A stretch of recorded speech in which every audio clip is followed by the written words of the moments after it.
trying to come up with some positives. I mean, I feel like the overall plot is fairly weak. And Charlie, you've said in the past, your overall ranking generally is going to be like, how does the plot work versus the other plots? But in terms of weaknesses, like the whole the Ninja Island training thing, and like what was the whole point of James like becoming Japanese and marrying Kissy, and just so much of this extra stuff. But that is kind of weak because the film... I started this whole thing with trying to come up with positives for the movie. But Nans, what you said though is like... And I'm struggling. What's funny is that you said that like, okay, so what's the point of him becoming Japanese when we already know that Spectre knows that he's at this Japanese ninja camp, right? But Bond is dead.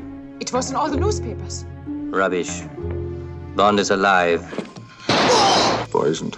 You killed him. Yeah, he tried to kill me. This whole movie is about you only live twice, referring to the fact that James Bond dies immediately. Well, now that you're dead, perhaps some of your old friends will pay a little less attention to you for a while. They give him a fake death so that he can evade his enemies, because you can assume that after Thunderball, after Dr. No and Thunderball and From Russia with Love, that James Bond is numero uno on the list of Spectre. We have to get rid of this guy. Because he is Bond and as an enemy of Spectre should be killed. Let's fake kill Bond so that Spectre will get off his ass. Well, what they do doesn't make any sense.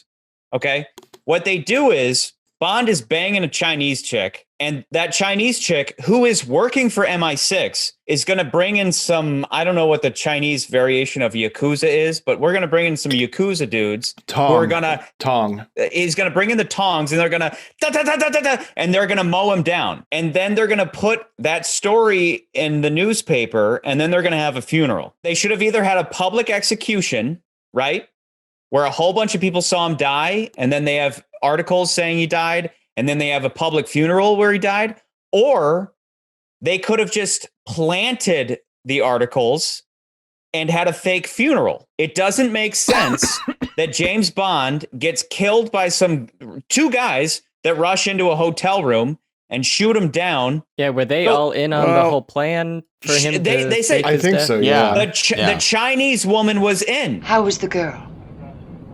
Which girl?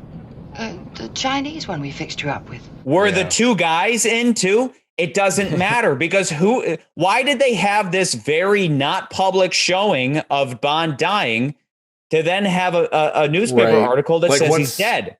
What is the point of doing Just fake the article. But Bond is dead.